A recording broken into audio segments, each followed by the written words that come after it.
tadi saya setengah hari ya konsultasi bimbingan ya, namanya saya juga mahasiswa sama seperti kalian, ada kewajiban ganda ya. Selain harus mengajar, saya juga harus konsultasi ketemu pembimbing.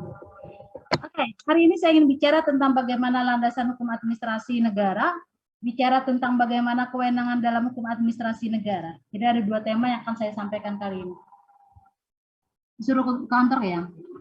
Hati-hati saya malah. Oke. Saya awali pembahasan kita tentang bagaimana landasan hukum administrasi negara.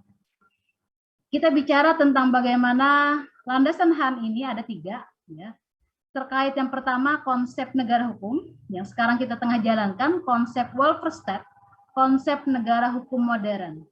Yang kemudian yang kedua yang menjadi landasan hukum administrasi negara itu adalah konsep demokrasi. Dan yang ketiga, ini yang menjadi landasan hukum administrasi negara adalah tentang bagaimana karakter yang hukum administrasi ini sebagai instrumental atau alat. Yang pertama, kita bicara tentang negara hukum, saya rasa ini sudah saya sampaikan sebelumnya bahwa di dalam negara hukum, ya ini sudah ada bahwa Indonesia adalah salah satu negara hukum. Dan dalam negara hukum ini, kekuasaan negara terbatas. Sebenarnya kekuasaan negara itu hanya untuk melindungi warga negara dari bagaimana penggunaan wewenang yang sewenang-wenang. Jangan sampai ada tindakan sewenang-wenang yang dilakukan oleh badan atau pejabat pun. Nah, ada prinsip utama pada ya di dalam slide ini. Ini tidak saya sampaikan karena saya juga sebenarnya capek. Anda bisa baca sendiri ya. Nanti di dalam Simari itu sudah saya upload, sudah saya masukkan bahan saya.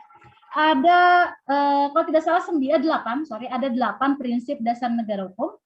Yang mana di negara didasarkan pada supremasi konstitusi nasional untuk menjamin keamanan hak konstitusional, kemudian masyarakat sipil adalah mitra yang sejajar dengan negara.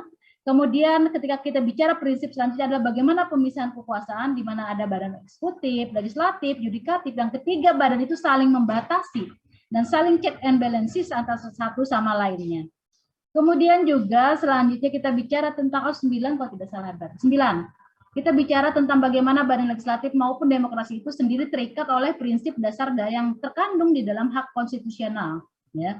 Kemudian selanjutnya bagaimana prinsip ini bicara tentang bagaimana transparansi tindakan negara dan kebutuhan untuk memberikan alasan bagi semua tindakan negara. Kemudian tentang bagaimana review atas keputusan negara dan tindakan oleh badan independen termasuk tentang bagaimana prosedur banding yang dilakukan atau diajukan oleh mereka yang merasa dirugikan oleh badan atau pejabat itu.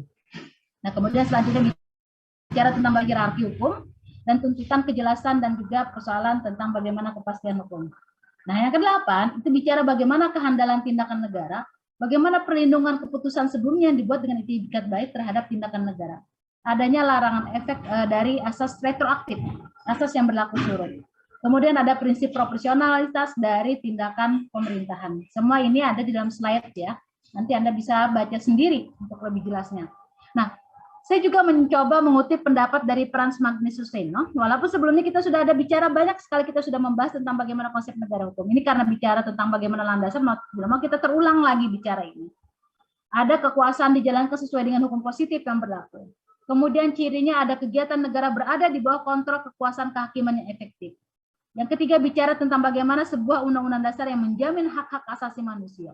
Kemudian yang keempat itu bicara tentang adanya pembagian kekuasaan. Ya, jadi inilah 4 ciri dari negara hukum menurut Frans Magnus Suseno. Nah, kemudian kita bicara demokrasi. Landasan yang kedua di dalam HAN itu adalah demokrasi.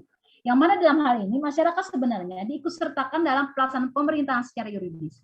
Melalui mereka masyarakat ingin tahu, masyarakat diminta untuk memikirkan, dan masyarakat diminta untuk memutus. Nah, ini adalah bagaimana demokrasi itu pertama adalah prinsip keterbukaan. Karena apa? Masih berkaitan dengan asas keterbukaan hanya adanya lembaga perwakilan, tetapi juga kalau kita bilang konsep hukum administrasi negara bahwa ada kesempatan kepada masyarakat untuk turut serta dalam pengambilan sebuah keputusan. Nah, kemudian yang ketiga yang menjadi landasan hukum administrasi negara adalah bagaimana karakter instrumen. Yang mana tindakan pejabat tata usaha negara di sini dia berorientasi terhadap efisiensi dan efektivitas melalui reformasi birokrasi menuju pelayanan publik yang baik. Instrumen itu melalui peraturan perundang-undangan, sumber daya alam, kemudian bagaimana pengelolaan terhadap kekayaan alam, pengelolaan terhadap keuangan negara. Nah, ini karakter instrumen. Nah, ini kalau kita lihat aspek normatif dari hukum administrasi negara dapat kita gambarkan ada bestur, ada kekuasaan negara, kemudian ada sturen, ada perlindungan hukum, ada peran serta yang semuanya sebenarnya itu ditujukan untuk rakyat. Nah, rakyat itu nanti juga kembali lagi peran serta terhadap kekuasaan pemerintah. Jadi dia terlibat ya. Sturen itu kalau kita saya tidak ada punya pandangan yang pas sebenarnya, tapi kalau kita lihat sebenarnya sturen itu adalah sebuah konsep. Suatu kegiatan yang secara kontinu dilakukan. Kekuasaan misalnya pemerintah dalam memberikan izin bangunan. Dia tidak sekedar memberikan izin, tapi juga harus ada pengawasan. Bujurkah ada di lapangan sesuai dengan izin? Jangan-jangan menyimpang dari izin yang dikeluarkan. Nah, itu yang dimaksud dengan sturen itu. Yang mana kekuasaan badan atau pejabat pun itu dalam hal ini dia bukan hanya sekedar memberikan izin, tapi ada juga tindakan selanjutnya bagaimana pengawasan segala macam. Itu adalah bagaimana kegiatan ini dilakukan. Jadi ada kontinuitas. Kemudian yang kedua, kalau kita bicara bagaimana konsep Bestor yang mengandung tentang yang namanya mengandung konsep sturen ini ada unsur-unsurnya bahwa penggunaan bicara bagaimana penggunaan kekuasaan. Nah, karena di dalam hukum administrasi negara, kekuasaan itu sebenarnya adalah konsep yang ada dalam hukum publik. Nah, sebagai konsep hukum publik, sturen dalam hal ini, dalam kaitan dengan Besturen, bahwa penggunaan kekuasaan harus dilandasi pada negara hukum, demokrasi, asas instrumental tadi, landasan HAM tadi, juga dalam hal ini berkaitan dengan asas negara hukum, seperti misalnya bagaimana keabsahan pemerintah dalam bertindak, kemudian demokrasi tadi bicara tentang bagaimana keterbukaan, kemudian instrumental bicara tentang bagaimana hakikat HAM itu adalah bagaimana ini bisa efektif dan efisien dalam pelaksanaan pemerintahan. Nah, selain itu juga sturen dia meliputi satu bidang. Sebenarnya bidang ini di luar legislatif dan yudisial, tapi sturen ini kalau kita banding dengan eksekutif dia lebih luas dibanding eksekutif. Misalnya di lapangan legislatif. Legislatif itu bukan hanya bicara terkait tentang bagaimana tugas lembaga perwakilan rakyat, tapi bagaimana administrasi yang ada di lembaga perwakilan rakyat itu juga masuk dalam bidang sturen. Lembaga yudisial bukan hanya lembaga sturen juga dalam hal ini misalnya yudisial. Yudisial ini tidak sekadar bagaimana kekuasaan kehakiman di dalam ruang sidang, tapi bagaimana administrasi, organisatoris dari sebuah kekuasaan kehakiman ini juga masuk. Dan ini sebenarnya masuk dalam lapangan eksekutif, ya. Dan ini tapi ada dia berkaitan juga dengan lembaga yudisial. Makanya dia lebih luas sturen ini dibanding lembaga eksekutif itu sendiri. Sikap aktif pemerintah dalam konsep sturen dimaksudkan bahwa dalam bertindak tidak terbatas pada perbuatan keputusan atau pengaturan saja, tetapi harus aktif di dalam penegakannya. Artinya apa? Sturen di sini berkaitan dengan bagaimana pembangunan kekuasaan. Konsep kekuasaan di sini adalah konsep hukum publik. Maka penggunaan kekuasaan tentu tadi kembali lagi pada 3 landasan yang saya utarakan di muka. Nah, sekarang kita bicara bagaimana fungsi HAM. Yang pertama, fungsi hukum administratif itu bagaimana fungsi normatif, artinya ini bagaimana norma yang diatur baik secara tertulis maupun yang tidak tertulis. Kemudian fungsi instrumental, ya, ini terkait tentang bagaimana alat hukum administrasi harus efektif dan efisien. Kemudian fungsi jaminan, ini kaitannya tentang bagaimana perlindungan hukum bagi masyarakat itu sendiri. Ini 3 macam fungsi hukum administrasi negara. Oh ya, jangan sampai ya, mumpung saya ingat, ini pertemuan ke-6, artinya kita pertemuan ke-8, kita akan UTS, jadi 6, 7, 8. Ya, pertemuan ke-8 saya akan mengadakan ujian tengah semester. Walaupun sampai sekarang saya belum memformat soalnya seperti apa, apakah pilihan ganda atau esai. Ya. Saya belum, tapi pelajari saja bahan yang akan saya sampaikan sampai pada pertemuan ke-7 minggu depan. Ya. Oke, kembali kepada kedudukan hukum pemerintah. Bagaimana kedudukan hukum, posisi dari pemerintah dalam hukum publik? Yang pertama, kedudukan hukum pemerintah itu dalam perspektif hukum publik, mana fungsinya itu sendiri. Kemudian, jabatan adalah lingkungan pekerjaan tetap yang berisi fungsi-fungsi yang tertentu yang secara keseluruhan mencerminkan tujuan dan tata kerja dari sebuah organisasi. Yang ketiga, fungsi, ya, jadi kedudukannya dalam perspektif hukum publik, dalam perspektif jabatan, dan ketiga dalam perspektif fungsi. Nah, kedudukan hukum pemerintah dalam perspektif fungsi ini kaitannya tentang bagaimana lingkungan kerja yang terperinci dalam hubungannya secara keseluruhan. Nah, nanti ada jabatan, ada pejabat. Jadi kita harus bedakan dulu. jabatan atau organ pemerintahan itu adalah bagaimana dia menjalankan wewenang atas nama tanggung jawab sendiri. Nah, pelaksanaan wewenang dalam rangka menjaga mempertahankan norma hukum administrasi. Nah, ini kalau kriteria jabatan. Yang ketiga, jabatan itu dia dapat bertindak sebagai tergugat dan penggugat di peradilan dalam rangka jabatannya. Makanya biasa digugat adalah gubernur misalnya, yang digugat adalah wali kota siapa gitu. Atau kepala dinas misalnya yang digugat. Itu karena jabatannya. Siapapun kepala daerahnya, ya, kalau dia dapat duduk di dalam jabatan tersebut, maka dia yang harus mewakili jabatannya untuk bertindak. Padahal dia tidak memiliki harta kekayaan. Nah, yang terpenting ini, yang terakhir.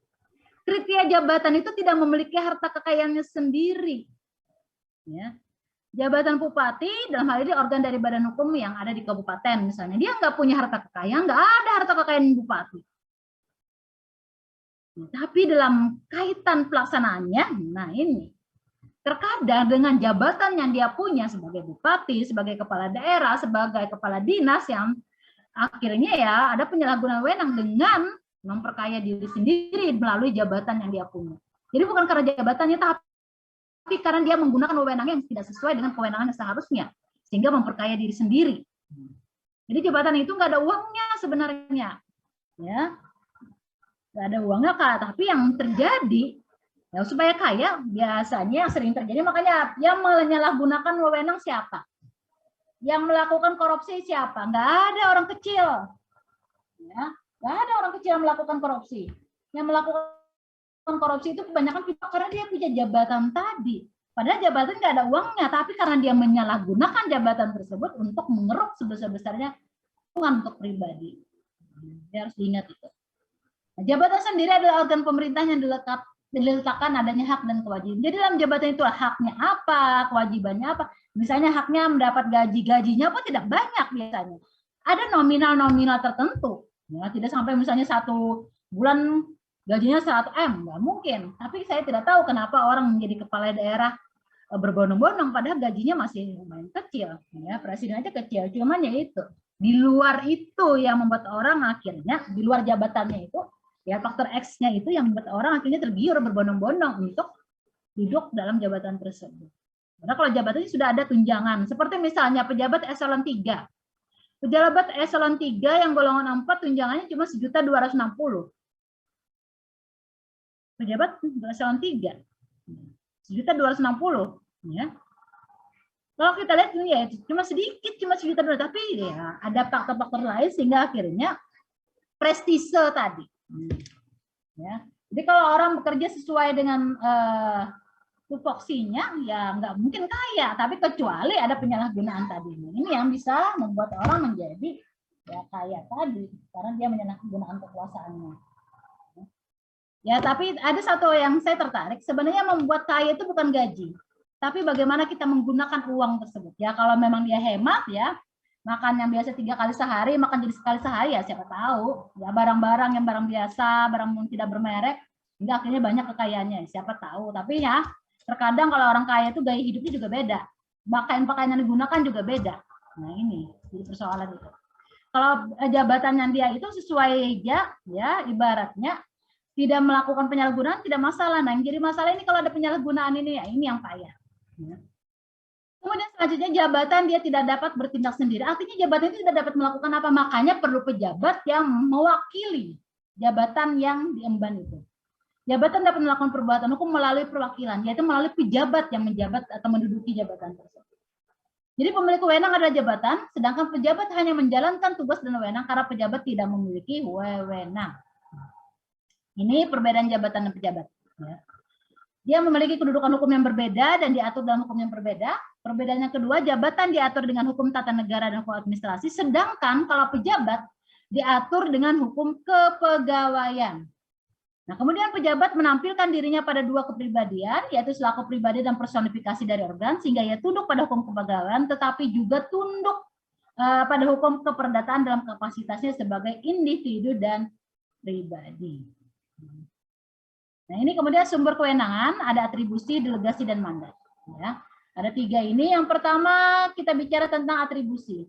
Nah, atribusi itu adalah kewenangan yang bersifat asli. Karena apa? Kenapa dikatakan asli? Karena dia berasal dari peraturan perundang-undangan. Kalau ada diatur kewenangannya apa saja, nah itu termasuk dalam atribusi. Misalnya undang-undang pemerintahan daerah. Mengatur kewenangan dari kepala daerah, nah itu sudah masuk kewenangan atribusi. Ya. Kalau ada diatur dalam peraturan perundang-undangan, apalagi dalam undang-undang dasar, nah jelas itu sudah. Misalnya kewenangan dari Mahkamah Agung apa, kewenangan dari Mahkamah Konstitusi apa, diatur oleh undang-undang dasar, nah itu termasuk sudah dalam kewenangan atribusi. Penerima wewenang dapat menciptakan wewenang baru atau memperluas wewenang yang sudah ada dengan tanggung jawab intern dan ekstern pada atributaris atau penerima wewenang. Nah, dalam pelimpahan wewenang pemerintahan ya, ini yang kedua ada delegasi. Ini yang dikatakan delegasi itu ada pelimpahan wewenang. Namun ada beberapa syarat yang harus diperhatikan untuk bisa termasuk dalam kategori delegasi ini. Yang pertama, delegasi itu harus definitif dan pemberi delegasi tidak dapat lagi menggunakan wewenang yang telah dilimpahkan. Kemudian yang kedua, delegasi harus berdasarkan ketentuan peraturan perundang-undangan. Yang ketiga, delegasi tidak kepada bawahan, artinya dapat tidak dalam hubungan kepegawaian yang tidak diperlukan. Artinya tidak ada atasan dan bawahan. Bisa kepada orang lain. Misalnya delegasi Indonesia, kontingen Indonesia yang bertanding kan delegasi. Dia mewakili pemerintah Indonesia bertanding, misalnya di SEA Games misalnya, di apalagi di Piala Dunia misalnya seperti itu. Delegasi Indonesia misalnya ke PBB, dia mewakili Indonesia. Kemudian adanya kewajiban mempertanggungjawabkan dari penerima delegasi, delegataris kepada delegans. Delegans itu adalah pemberi delegasi. Sedangkan penerima delegasi dikatakan atau dikenal dengan istilah delegataris. Pemberi delegasi dapat memberikan instruksi tentang penggunaan wewenang tersebut kepada delegataris. Nah, kemudian yang ketiga yang disebut mandat. Nah, mandat itu, jadi kewenangan itu tidak beralih kepada si penerima mandat. Mandat itu tetap berada pada si pemberi mandat. Ya. Jadi mandataris hanya dapat bertindak untuk dan atas nama pemberi mandat atau mandaris. Tanggung jawab akhir keputusan diambil mandataris tetap berada pada pemberi mandat.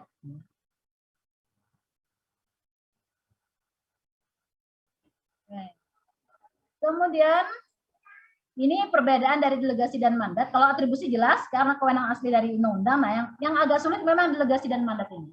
Tapi ada bisa kita membedakan dari prosedurnya, dari tanggung jawab dan tanggung gugatnya, dan kemudian bagaimana kemungkinan penggunaan wewenang tersebut. Jadi ada tiga ini yang bisa kita lihat bagaimana membedakan antara delegasi dan mandat. Kalau delegasi mandatnya dilakukan dengan peraturan perundang-undangan, sedangkan mandat terjadi umumnya antara atas dan bawahan kecuali dilarang dalam tegas. Kalau dilarang dalam peraturan perundang-undangan maka tidak ada hubungan mandat antara atas dan bawahan. Tapi kalau ada, ini diperbolehkan. Nah, tanggung jawab pada delegasi dia beralih dari pemberi mandat kepada penerima mandat, dari delegans kepada delegataris. Tapi pada mandat, ya, tanggung jawab itu tetap pada pemberi mandat. Kemudian, delegans atau pemberi tidak dapat menggunakan wewenang itu lagi. Sedangkan dalam mandataris, si pemberi mandat setiap saat dapat mengambil sendiri, dapat mengambil mandatnya, bahkan dapat menggunakan. Nah, ini perbedaan. Ini perbedaan tadi, ya. Ada beberapa selain yang saya sebutkan tadi, ada yang pemberian wewenang, kemudian mandat ada perintah untuk melaksanakan, kewenangan yang delegasi yang kedua, kewenangan secara insidensial oleh organ yang memiliki wewenang asli. Kemudian kalau dalam mandat, kewenangan dapat sewaktu-waktu dilaksanakan oleh mandat, kemudian terjadi peralihan tanggung jawab, sedangkan dalam mandat tidak terjadi peralihan tanggung jawab. Kemudian delegasi harus berdasarkan undang-undang, sedangkan mandat tidak harus berdasarkan undang-undang. Sedangkan delegasi harus tertulis, sedangkan mandat dapat tertulis dan tidak tertulis atau secara lisan. Ini saja yang ingin saya sampaikan, ya. Nah, ini nanti materi yang akan datang, ya. Ini tentang asas umum pemerintahan yang baik, good governance juga. Cuman ada beberapa yang belum absen. Tadi saya baca sekilas ada WA-nya Kompi. Saya coba untuk adakan absen panggil saja, karena sebenarnya dengan absen panggil itu lebih memudahkan saya juga, ya. Biar saya tahu yang mana yang benar-benar niat kuliah, yang mana hanya sekedar absen. Oke.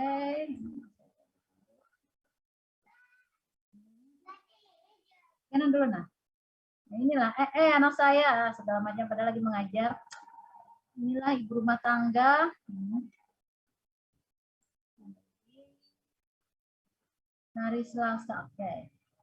Oke, saya absen panggil. Sini saya share dulu ininya.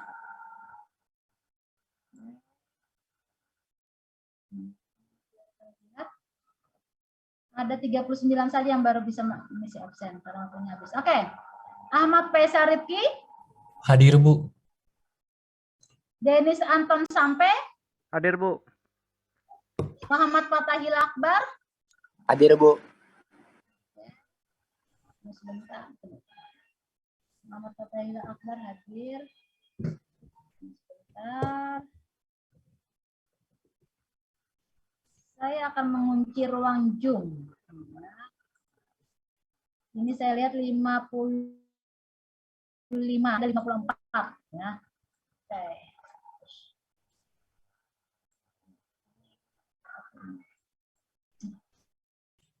Kemudian selanjutnya ada Karlina. Hadir, Bu. Sinara Kristintianti. Hadir, Bu. Anissa Eka Yuli. Ada, Bu. Nurhalisa. Ada, Bu. Oke, Nurhalisa hadir.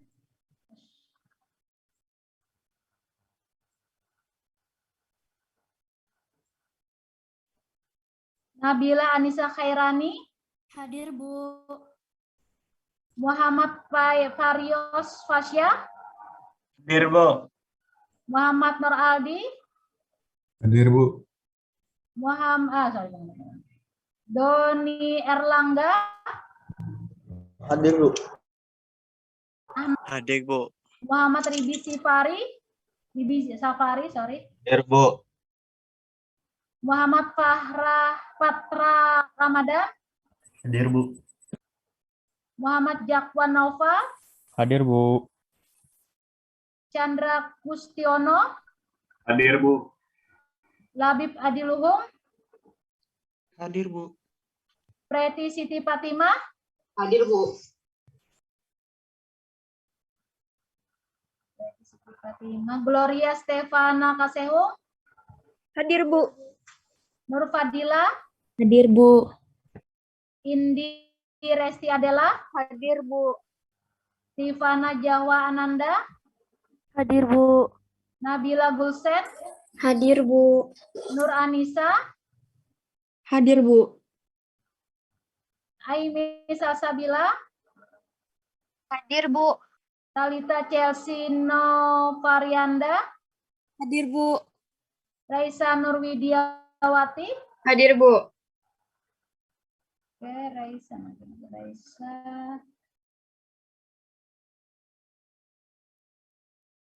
Gina ini.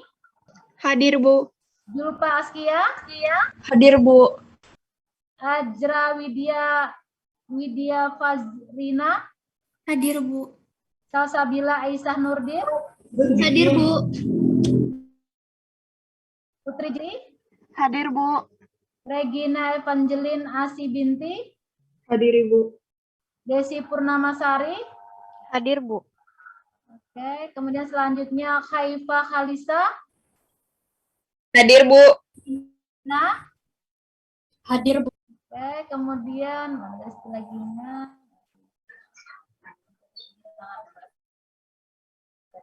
tadi setelah Gina, mana tadi Gina nomor berapa tadi?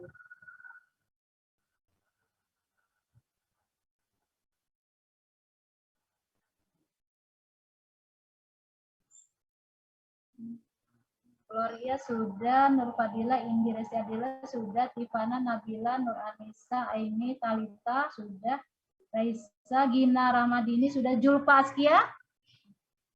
Hadir, Bu. Oh, saya tadi sampai Gina bawah sini, sorry. Mahdavia Safna. Hadir, Bu.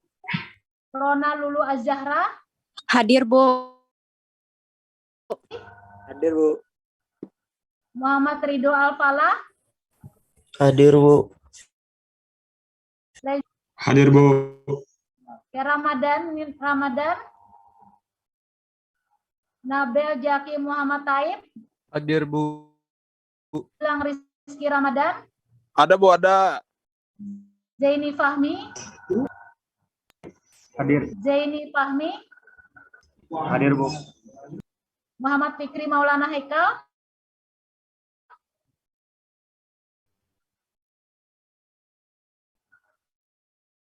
pada saat saya absen dari saya melihat 10 menit sebelum saya mengakhiri masih segini jumlahnya. Saya terus izin. Azinur Rahman, Ada, Bu. Herlina Maharani, Hadir, Bu. Putri Apriliani, Hadir, Bu. Radisya Raudali, Hadir, Bu.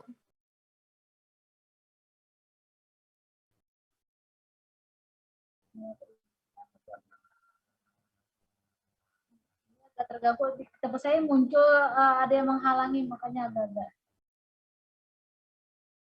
Ronald Ajaran, Muhammad Ridho Afala, Reja Ramadan, ini 50 tadi ya. Deni Muhammad Fikri tadi izin, Ajinor Rahman. Ada, Bu. Oke. Herlina Maharani tadi hadir. Fadia Azani. Hadir, Bu. Sajida. Hadir, Bu. Putri Apriliani. Hadir, Bu. Radisya Raudalia Putri. Hadir, Bu. Putri Regina Maharani. Hadir, Bu. Evangeline Jesse Lau. Shirley Anggi. Hadir, Bu.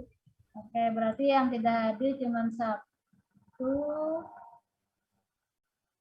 Oke, ini ada 54. Berarti saya ulangi lagi, ada satu yang berbohong. Harusnya 2 yang tidak hadir. Ini ada 2 harusnya tidak hadir karena 55 di ruang Zoom ini dengan saya berarti 54. Ya. Oke, saya ulangi lagi. Ahmad Faisal Rifki. Hadir, Bu. Denis Anton Sampe. Hadir, Bu. Muhammad Fatahillah Akbar. Hadir, Bu. Karlina. Hadir, Bu. Vinara Kristianti. Hadir, Bu. Anissa Eka Yulianti. Ada, Bu. Nurhalisa. Hadir, Bu. Nabila Anissa Khairani. Nabila Anissa Khairani. Hadir, Bu. Muhammad Faros Fasya hadir. Muhammad Nur Aldi. Muhammad Nur Aldi. Muhammad Nur Aldi. Hadir. Doni Erlangga. Hadir, Bu. Ahmad Zaini. Hadir, Bu. Muhammad Ribi Sapari. Hadir, Bu.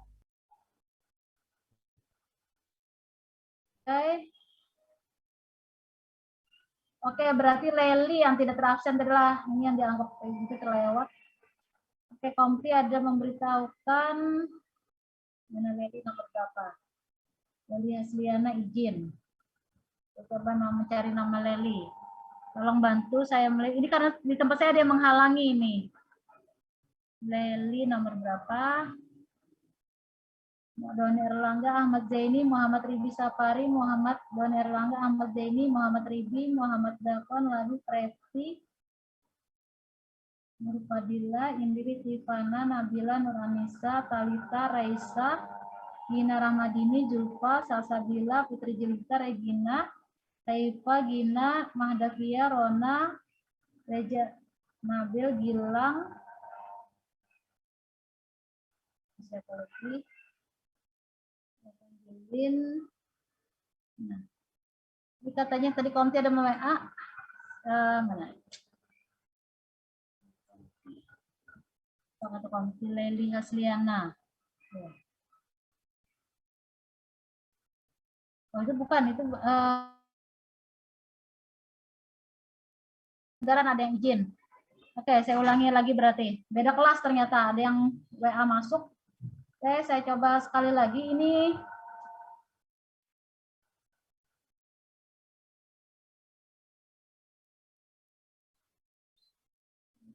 saya screen.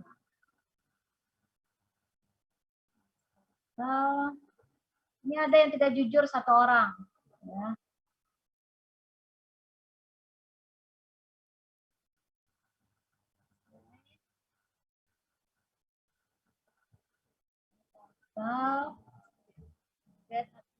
Ya, izin ternyata beda kelas. Oke. Kan 55 yang hadir cuma 54 di ruang Zoom ini. Ya. Vinara Kristianti? Hadir, Bu. Oke.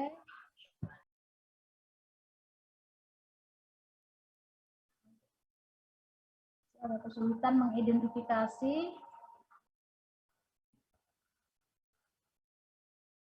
Ini agak sedikit hang mungkin karena sinyal saya.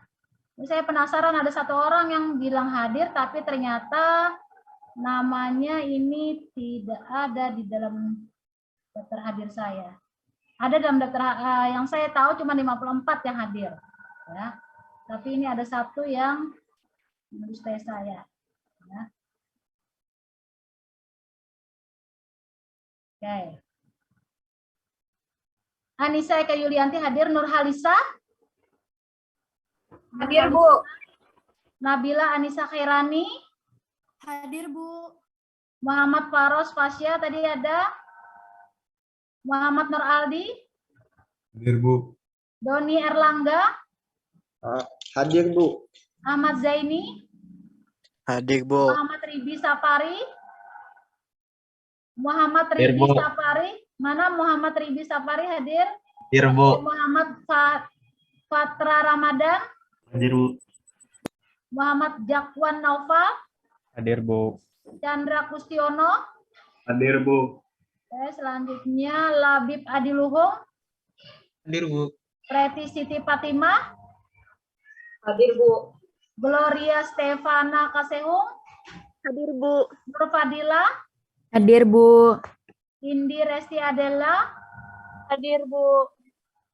Tivana Jahwa Ananda? Hadir, Bu. Nabila Guslen? Hadir, Bu. Nur Anissa? Hadir, Bu. Aime Salsabila? Hadir, Bu. Talita Chelsea Noprianda? Raisa Nurwidiawati? Hadir, Bu. Gina Ramadini? Hadir, Bu. Askia? Hadir, Bu. Zulfa Askia? Hadir, Bu. Azra Widya Fajrina? Hadir, Bu. Salsabila Aisyah Nurdin? Hadir, Bu. Salsabila Aisyah? Hadir, Bu. Putri Jelita Larasati? Hadir, Bu. Regina Evangeline Asi Binti? Hadir, Bu. Oke, selanjutnya Desi Purnamasari? Hadir, Bu. Haifa Khalisa? Hadir, Bu. Ina? Hadir, Bu. Mahdavia Sapna? Hadir, Bu. Mahdavia Sapna. Rona Lulu Azahra? Hadir, Bu. Aliadi? Hadir, Bu. Muhammad Ridho Alfalah? Hadir, Bu. Reja Setiandi? Hadir, Bu. Ramadan? Ramadan? Nabil Jaki Muhammad Taib? Hadir, Ibu. Gilang Rizky Ramadan? Ada, Bu. Ada, Bu. Oke.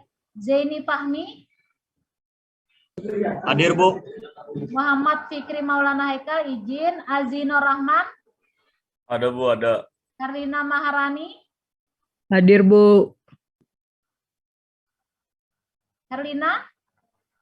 Hadir, Bu. Fadia Azani? Hadir, Bu. Sajida? Hadir, Bu. Kemudian Putri Apriliani? Hadir, Bu. Radisya Raudahlia Putri? Hadir, Bu.